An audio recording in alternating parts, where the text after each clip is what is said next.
Your job is to play games. But play with something safe, man. Don't play with me. Fly, Eagles fly into the end zone. Yo, what up, my people? How you living out there? Welcome to the On That Philly Shit podcast, presented by the fine folks over at BetUS. You already know what time it is. It's your boy Murf.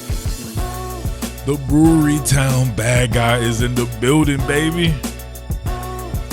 I haven't done an Eagles podcast, so listen, we'll see how it goes here.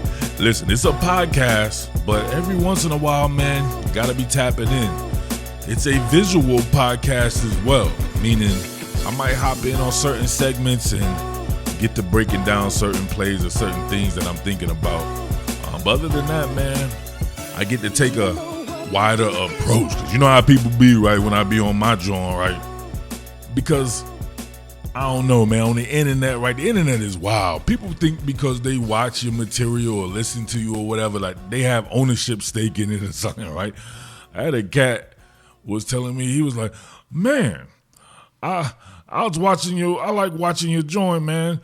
But you didn't start breaking down plays until like 5 minutes into it or something like that. And I'm like, what? Like, man, get the fuck out of here. Out of here, man. What are you talking about? This is my shit. I'm going to do it the way I want to do it, man. So I always tell people straight up, right? I don't need you. I don't need any one individual. I'm a man of the people, but I don't need one individual for anything. So simply hit don't recommend channel if it's not fitting your individual needs, right? If you want to be a Karen out there and you have individual needs, you ain't gonna have it around here, because it's not gonna work out good for you. So yeah, but man, I'm excited about this game this weekend, this Rams game. I want to get into a little bit of strategy there and maybe talk about some of the stuff that we talked about on the channel. So I tap into that there, trying to figure out, you know what, I'll actually start with the Rams strategy, and then we'll kind of double back on some of the stuff that we talked about earlier in the week. So I was thinking about for this Rams game, keep in mind, I'm not a coach for the Philadelphia Eagles. I'm not a general manager for the Philadelphia Eagles or any of that. So anything that I'm saying, this is just stuff that's coming out of my mind and really kind of challenging the listeners to go outside of themselves, right?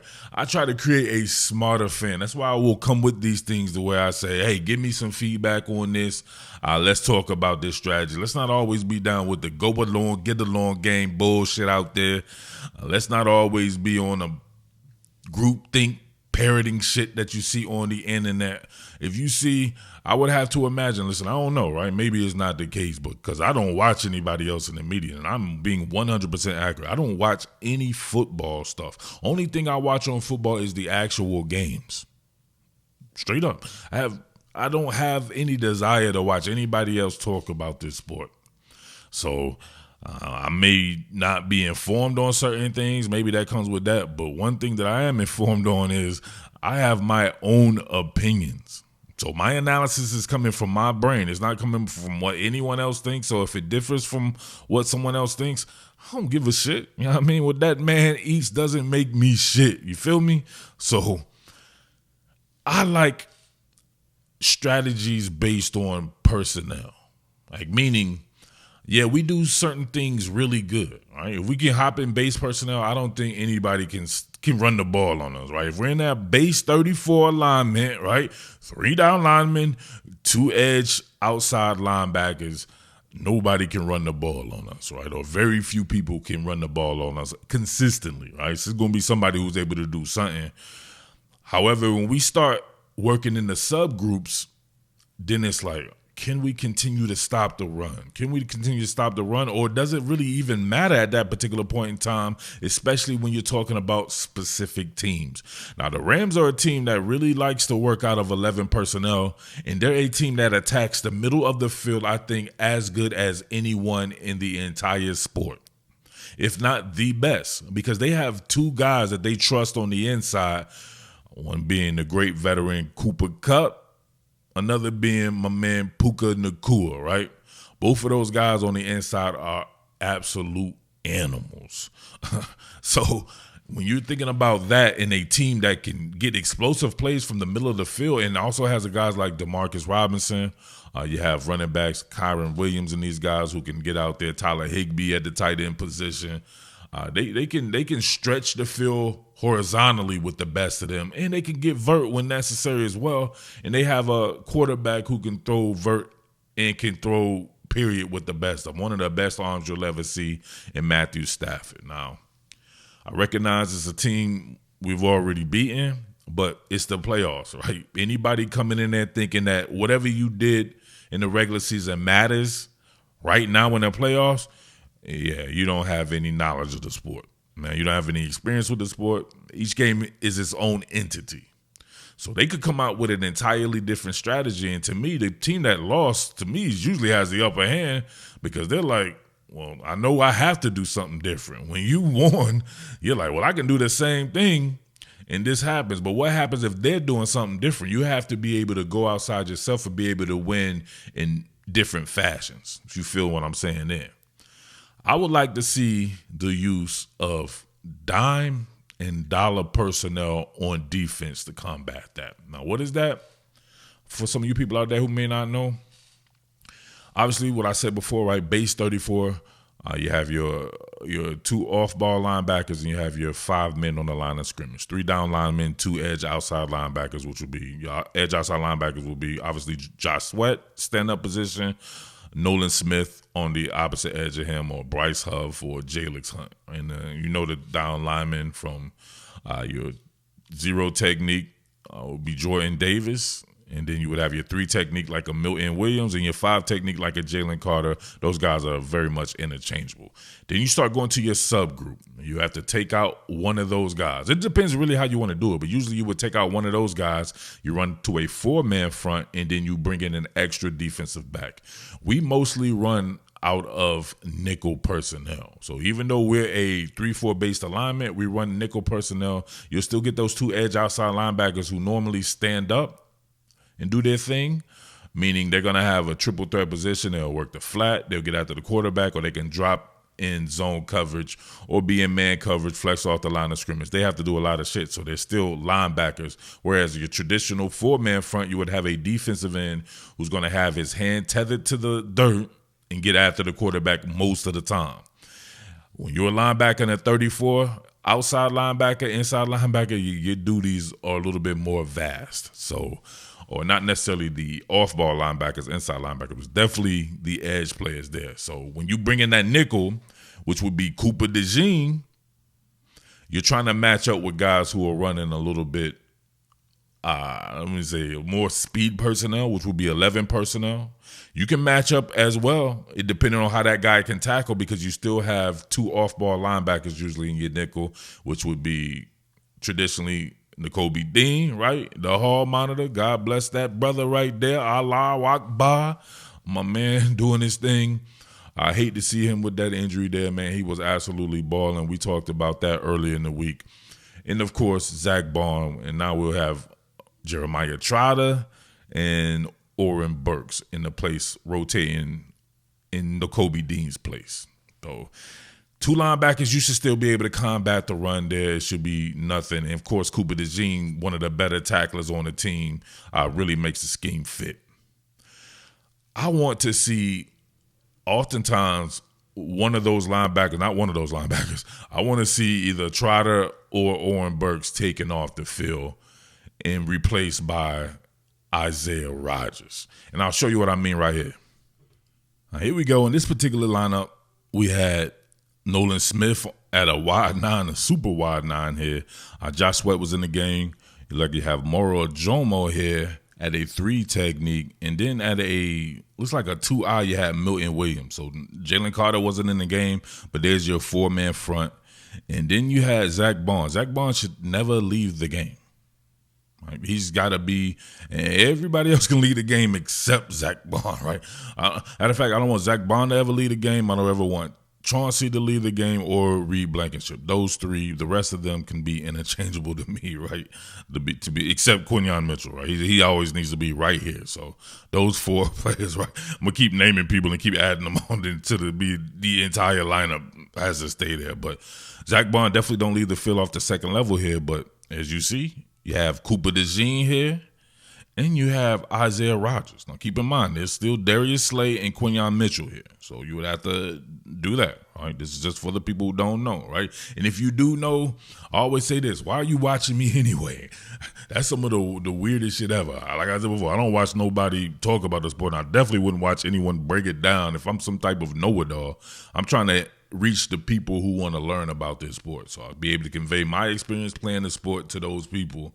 You always have people who want to show me how much they played or this and that as if I care. I really don't. So you can save all that. But for those people there, you would count it 1 defensive back here, if I could actually use the right cursor there. 1 defensive back, 2 defensive backs, 3, 4, 5, 6. That would be your dime set. So nickel is 5 defensive back. Your dime is 6 defensive backs. And then you could go even further than that, which I would like to see against the Rams, and we could go 7. That's when they bring in maybe Maddox. I would put Maddox back here at a safety role, and I don't know. I would like anybody but Maddox to come in the game now that I think about that, right? Anybody but Maddox. They can bring in Keely Ringo. That would be hard. If you brought in Keely Ringo, maybe used him at a safety position, had Reed Blankenship back here with him, where you could put Chauncey. Chauncey's good on inside as well. He's pretty good with inside coverage. He's a former cornerback. And you would have 7 defensive backs and all those guys with inside skills there, just in a pinch, right? If they came out in 10 personnel, which would be 1 back and 4 receivers, right? If they took a tight end off the field. And kind of with that, come on, man. You can't tell me. There's not too many teams who can do it like the Philadelphia Eagles because of the personnel and the depth there. So a Keely Ringo or an Avonte Maddox, bringing those guys in there and having even more speed on the field. We already have a super athletic front. We have an extremely athletic defensive backfield, right? Secondary or third level. That shit is uncanny. Absolutely uncanny. And it's a stark contrast from last year where I felt like we didn't have the prerequisite or the requisite athleticism to really make shit happen. I just love Isaiah Rodgers' skill set. It's very similar to Quinyon Mitchell, but Isaiah Rodgers a little bit on the smaller side. So imagine this guy on the inside. Remember, when we first started this and we got Isaiah Rodgers, I wanted him to be the nickel defender. I wanted Cooper DeJean to be the outside corner. In the future, if those 2 guys were still on the same team and there was no Darius Slay, I still would kind of like it like that, those guys to be able to switch out like that. But it doesn't matter because both those guys can flip each other's style. I know Cooper DeJean would destroy it on the outside, but Isaiah Rodgers has played very well on the outside and given moments as well. But look at this rep right here. When we talk about inside receivers, it's the ability to flip your hips and transition that makes an inside receiver or a slot corner. Like, check this out right here on this transitions. Multiple transitions here. Look at him flip his hips and then Look, man, he's right on, dude. When I move, you move. That shit's hard, right? Falls off the cliff. He's not a hands-on man type corner. So that'll work well on the slot because they have a 2-way go. You're not going to put hands-on man in the slot anyway. But look at him. Take inside technique here. And most of the time when you see this, right, these guys with these hard transitions, they'll sit there and they'll turn all the way around like this, right? If I could get the right, messing this one up, right? If I could get the right damn thing going on right here, they'll turn all the way around, right? And call it some goofy ass speed turn. But you see him? He flips the hips this way, cuts down on the time, right? Time, space, and energy it takes to do a speed turn, and he continues to be right in the hip pocket of the receiver. Look at that, bang, hip pocketed him. And then he's going to transition again on a hard transition. He sticks that foot in the ground at the same time, and look at that, turns and locates. Man, I wish I had this particular rep right here on a close-up, but you can see them both looking there. If Jordan Love had have gone right here, yeah, he was going to definitely knock that pass away at the very least, right? So, bang. But this, I didn't see this right here. Did your boy, look at this, Splaka Tire. Damn. Cooper DeJean, he was sent to Zombie Town. Josh Jacobs sent him to Zombie Town, something serious. Look at this, Splaka Tire. Fertilized that man, right? Grew him some nice Bermuda grass out there. Damn. Cooper DeJean done got fertilized quite a few times, but he's fertilized some men as well there. So your boy right there be taking it, and he be dishing it out for sure. See, here you go. 11 personnel, but they're running trips to the field side. Cooper Kupp in the tight slot, Puka Nacua in the regular slot, and then, of course, Demarcus Robinson up top.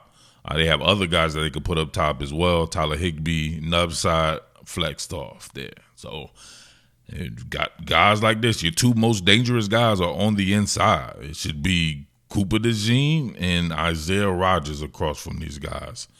And then you would still have Darius Slay here. And, of course, the way we roll, you would still have Quinyon Mitchell over here if necessary. If we're in our zone. But I would like to see just more man coverage in this one. Just period, right? So if they were to go and have where Higbee is not in the game and they put in another receiver there, that could be very dope on a matchup situation. Yeah, so it would still leave the safeties back to work over the top as well. So I don't know. That's just my thoughts on that. There, you have to let me know what you think about rolling with a dime package a little bit more this particular game here, especially as you transition to off-ball linebackers that have not played the entire year in a full-time starter role. And if you haven't already, make sure you're heading over to BetUS. 150% sign-up bonus on your first deposit, 125% on your second and third deposits. Come on, man. You can't beat that with a steak. Enter the promo code YouTube150, and it's on, baby. BetUS, where you're going to get that 24/7 customer support, 24-hour payouts. Make sure you're getting in on those prop bets and those parlays where you enter multiple bets within the same contest to level up for even more winning. Man, you can't have more fun than we've had this year working with BetUS and getting in on that bad boy there. So make sure you're participating in that. And the only way to do that is heading over to BetUS and entering that promo code YouTube150. BetUS, where the game begins. All right, real quick, let's double back on the topic of the offense. Now, normally I would say niggas is drawn out there, right? But you can't even really say they're drawn because they always act like this. It feels like in this fan base, if there's no angst, then people feel like they're not being fans. We're in the middle of a motherfucking playoff run where we're about to win a Super Bowl, and the topic of discussion is still Jalen Hurts at quarterback on a 15-game winning streak where he started and finished each game. People want to win a certain way because it makes them feel good or look good on social media. Social media is the plague, man. I hate social media, right? This is from somebody who makes a living off social media the last 11 years. Every single dime earned, right, is made off social media with me. I guess if you would call working, no, I can't even really say social media, right? Digital platforms, just digital space, period, right? So working at websites, working for newspapers, nationally syndicated radio show, all that stuff that I've done, right? I still can't stand social media because it's way too much groupthink, way too much parroting going on. And most of the people you're parroting are people who don't understand the sport. I had somebody come on talking about how they hate how Jalen Hurts lets the clock run down to 2 or 3 seconds each time, right? And I'm like, why in the hell would you hate that? Bro, that doesn't even make sense. In this day and age where you're playing the type of ball that we play, which is a physical line of scrimmage game, having somebody draw out time of possession only works in our favor. That's why our defense is so dope this year as opposed to last year who was doing all them damn 3 and outs. This year they get to rest a lot more. Right? If you're bleeding the clock like that, come on, man. That's strategy based. That's perfect for our style of offense, right? Run the ball, stop the run, play physical smash mouth football, fertilize people, put people in the morgue, right? Have the mortician out here laying weights to these dudes because, man, you saw it in the Green Bay game, right? Still was damn near about to put up 28 points, however much it was, even with that strategy and with people saying that Jalen Hurts wasn't doing good and all this and that, or even the run game not really popping. Because guess what? There are several phases of football. Defense is a thing. We lacked defense last year. In fact, we're sitting here with another Super Bowl had the defense stepped up in that Super Bowl a couple of years ago. And everyone knows it, except dumbass casual fans. Right? I had some dude come up on there talking about Jalen Hurts was 0-1 in the Super Bowl, some shit like that, as if a quarterback plays an entire team. I hate the word or the phrase QB win-loss. Like, a QB wins come on, man. How... Yeah, I can't say that. Right? Certain things I can say, some things I'm not going to say, right? I'm smarter than that. Listen, a quarterback does not play defense. A quarterback does not protect for himself. A quarterback doesn't catch the ball. A quarterback doesn't coordinate a team. A quarterback doesn't play special teams. This is the ultimate team sport. If you don't learn anything from your boy Murf here, learn how much that these guys are interdependent on each other. I'm telling you, right?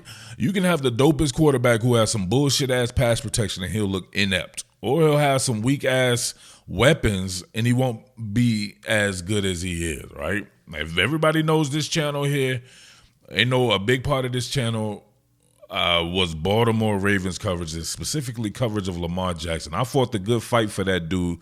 He's not one of my favorite players, if not my favorite player, straight up, because I love what he represents.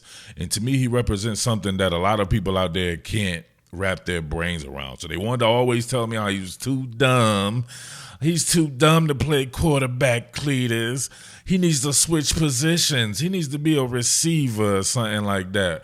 Or he can't process, right? He doesn't. This is stupid shit, right? That I could tell covering that team's like, hey, he doesn't have the same type of weapons that a Patrick Mahomes have. He doesn't have the same type of weapons as Josh Allen at the time, right? Get him some weapons and the guy will be better than what he is. However, he's already damn good, and it's with throwing the ball. People want to concentrate on his legs. Yes, he has the best legs in the business, no bar none. The best legs in the history of the sport at the quarterback position. He's that sudden and that explosive. But the guy can read the shit out of some defense. He has a dope-ass layering game. He can throw the football, right? He can really layer a pass. If he has to put some mustard on it, he can do that as well. He's just an overall weapon athlete. I wouldn't take anybody over that dude. I just wouldn't. So this is not nothing new. It's probably new to Philly fans because Philly fans don't know me prior to me covering Philly here the last couple of years, but ask anybody out there who was watching the channel. I thought the world of that dude. And I stopped that coverage, right, to move along with my Mid-Atlantic coverage, covering every team in the Mid-Atlantic for an endeavor that I was going to embark on, right, where I had coverage of the Mid-Atlantic. I was going, get some investors and to get down with that, maybe hire some people, and we would take over this entire region that I love, right? I've lived various places in this region, in the Mid-Atlantic. Of course, obviously, Philly's my city, but I lived in Baltimore, and I lived in Virginia, of course, Jersey and all that. So I love this region, and was really going to do some really good shit. I might still do it in the future, but being able to have fans from all of those fan bases would just be dope.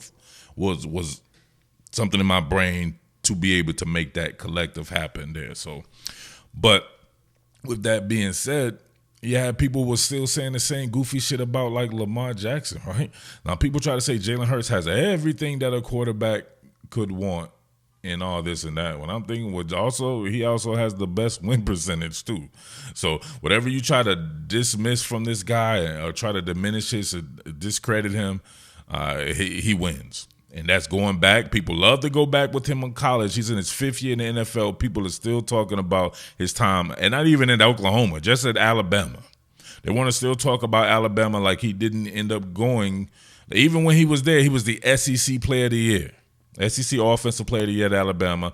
Goes to the Big 12, kills it at Oklahoma passing the ball. He had better stats than Tua Tagovailoa. When he was at Oklahoma, ends up being second in the Heisman race. And that was through passing the ball. People still don't want to give him credit, man, because they think that innately that most of these guys can't pass the ball when they're of color. Straight up. That's just it. So they want to judge them on a different curve. Not to say that Jalen Hurts is perfect. He's not that by any stretch of the imagination. What he is good at what he does. And he's good for this city and what we do in the type of brand of football that we can win with. There's a reason why we win with this dude, man. You don't see it on the field. He can get you the tough yards. If you try to stack the box, which I would hope the Los Angeles Rams try to do, man, he will destroy you up top too, but he doesn't have to. What he needs to do is take care of the ball because the rest will take care of itself. I will say this again.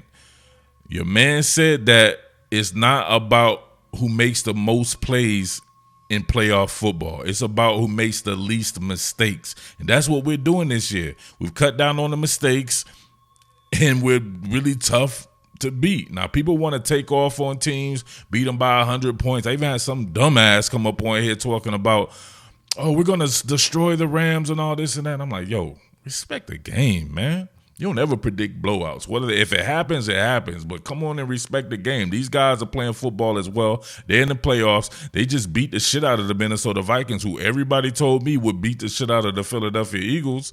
So obviously they're a viable team. So don't be too cocky about that shit. You end up looking stupid if something bad does happen, which I do not expect it to happen. I expect to beat the Rams, but I expect them to give us a great game, and we're prepared to beat them in a great game. We're not front runners. We don't have to win in blowout fashion. We can just beat that ass, right? Body blows until you can't get up anymore, you know what I'm saying, and then we KO you. That's what it is, and Jalen Hurts is a huge part of that. He represents the fabric of this city. Definitely represents the area that I'm out here in North Philly, right? This shit grimy and shit, and he's grimy like that. He has that style. I think it really fits there, right? So I don't know where you are out in some suburban part of the United States or where he does not represent what you are around, but he definitely represents the heart of this city here, and that guy is my dude. I ride with him no matter what. So. And that's not being biased. That's just being somebody who understands the sport and who understands why this team can win with this guy. And he's obviously shown that, being in a Super Bowl and playing the best that we've seen, and even outplaying a guy like Patrick Mahomes, who's consensus top 1 or 2 in the league. So take that for what it's worth. All right. But as always, man, much love to everybody out there. Definitely expect us to bring home that win on Sunday. Everybody enjoy yourself out there. It should be very dope. Should be a very, very strategic-based game. Let me know what you think about the dime sets there, all right? And much love to everybody out there, man. Make sure you tap in. Make sure you rep your neighborhood in Philadelphia County, Brewery Town. We in the building, baby. Strawberry Mansion, right along with me. Much love to Fairmount, Fairhill. Much love to Sharswood. I'm giving love to my boys out in Frankfurt, Overbrook, Logan, Ogons, Albany. Much love to people out in Packer Park, King Session. Much love to the Pascal neighborhood, Northern Liberties, Fishtown, Kensington. All of them Kensingtons, right? For sure, man. So big love to everybody out there, man. Thanks for tapping in, and thanks for showing love to your boy. Make sure you show love to BetUS. Head on over there in the promo code YouTube150. Get that match bonus, that sign-up bonus, all right? Salute.